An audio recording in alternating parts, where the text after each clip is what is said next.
Gikan sa lakas, San Juan, Santo Rosario, bunga, dinahugan, kantotang lungsudaan, Buena Vista, Poblasyon, Santa Sofia, Tangkaan, Bandilyo, Barangay, Paminawa.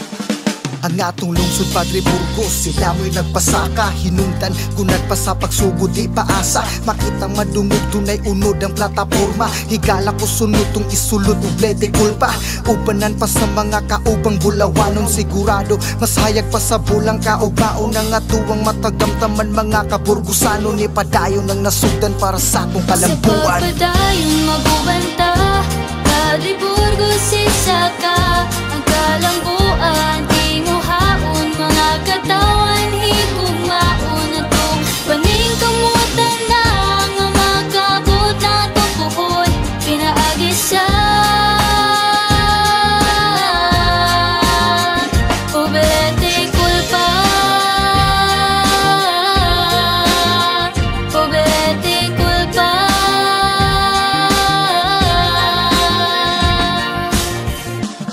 Mga proyekto nila nga pagkanindot, adunay kausbanan nga makita sa palibot. Serbisyo nga tinud-an na iras sa ilang tapong, ug nagbunga na tanan, pinaagis ilang liho. Kung gusto pa nato nga magmauswagong tapuhon, ang Poblete kulpa na ang atuang palingkuron. Silang administrasyon, dunay palabra di unor, konkreto pa ang pundasyon. Mga katawan sa Padre Burgos, matik na sa eleksyon. Magubanta, Padre Burgos, isa ka, ang kalambuan.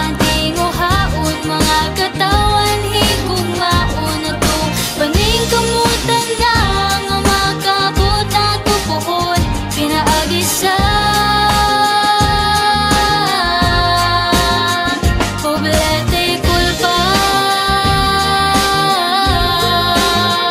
Poblete kulpa.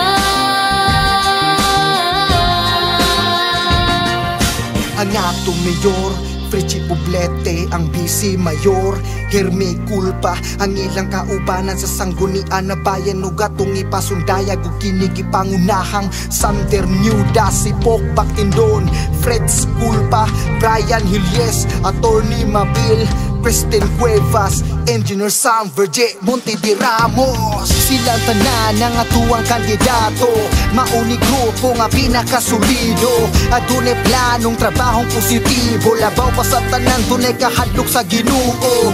Ayaw kalimte sa Mayo 12, ang team Poblete kulpa nga color verde. Dire-diretso lata, nakamata naman taas, kamatuuran, vote straight for the win. Sa pagpadayon magubanta, Padre Burgos, isa ka, ang kalambuan. Tinguhaon mga katawan, higugmaon na to. Paning kamutan na nga magkabot na to puhon, pinaagisa